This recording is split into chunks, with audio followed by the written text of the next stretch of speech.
जब मैं यहाँ आया था तो बड़े मंदिर में प्रवचन करने जाता था। बड़ा मंदिर में ना, जहाँ टोडामल जी प्रवचन करते थे।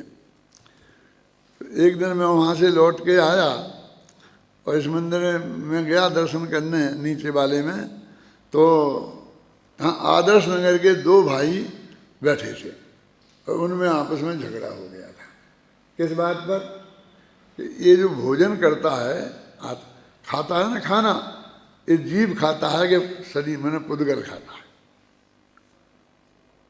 एक कहता था जीव खाता है, दूसरा कहता था पुद्गल खाता है। ऐसा खड़ा बात बैठ। तो मेरे से बोले साहब हम आपके पास समझो वो कराने आए फैसला क्या है सही बात हमें आपको बता दो। मैंने कहा आप लोग खाना खा के आए हो गए? यानी अभी नहीं खाया हमने। सीधा मंदिर में प्रवचन हुआ, फिर वहाँ बहस हो गई, तो बहस में हम यहाँ चले आए आपके पास। मैंने पहले चलो अपन खाना खाते हैं, वो देखते हैं कौन खाता है।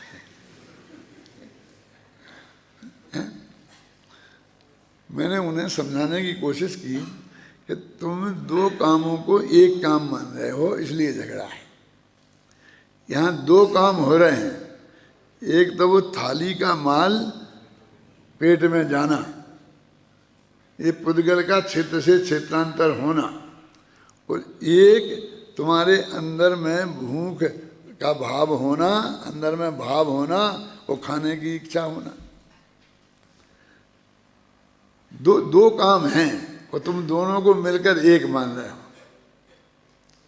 इसलिए झगड़ा हो रहा है।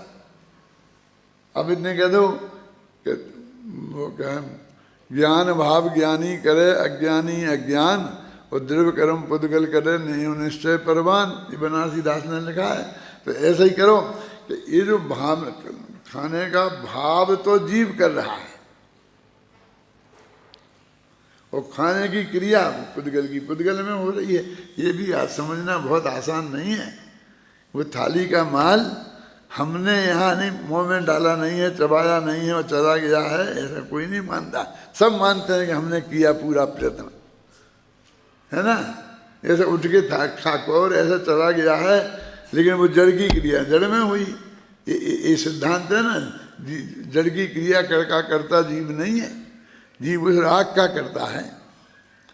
और ज्ञानी, तो ज्ञानी में और तीसरा मामला है कि एक क्रिया हुई भोजन के पेट में जाने की, दूसरी क्रिया हुई उसे खाने का राग होने की, और तीसरी क्रिया उसके जाना उसने कि मुझे भूख लगी और ये खाने की इच्छा है और भोजन मेरे पेट में गया है, और ये उसने जाना, ये ज्ञान क्रिया हुई। तो ज्ञान क्रिया तो उनने तीनों को तीन में बांट दिया। कौन से कौन? ज्ञान भाव ज्ञानी करे अज्ञानी अज्ञान, और द्रव्य कर्म पुद्गल करे। माने पुद्गल की क्रिया पुद्गल में हुई, विकार की क्रिया अज्ञानी जीव में हुई, और ज्ञान की क्रिया ज्ञानी जीव में हुई। तो ऐसा जो भेद विज्ञान अपन नयों के माध्यम से समझते हैं, पहले एक दफे इन नयों के माध्यम से हम पूरी तरह हमारे समझ में आवे, वो जो भी समझाना चाहते हैं आचार्य, वो पूरी बात हमारे ख्याल में आवे एक दफे। फिर जो निरंतर हमको ये अभ्यास है ना इसके खाने का कि मैंने खाया और ये सब मैं नहीं किया है, मैं नहीं करूं तो कैसे हो जाएगा। फिर धीरे धीरे उस बारे में बार बार सोचे कि मैंने तो पूरी चीज़ खाने की कोशिश की थी, लेकिन उसमें से एक दाना निकल के और नीचे अलग पड़ गया और वो जाकर बाहर गिर गया ज़मीन पर। तो अपन ज़मीन से उठा के नहीं खाते, अनार का दाना था समझ लीजिए। तो मैं यदि खाने की क्रिया का करता हूँ तो उसको भी खाना चाहिए था मुझे, लेकिन वो नहीं गए, उसे नहीं जाना था, नहीं गए। तो निरंतर आगम के आधार पर और हमारे गुरु से हमें जो ज्ञान प्राप्त हुआ है उसके आधार पर उस भाव की प्रबलता बने, और बनते बनते जब तुम्हें समझो आत्मा के अनुभव की बात की भी ऐसी पढ़ने की प्रबलता, आत्मा का अनुभव हो जावे तब वो भाषित होगा वास्तव में।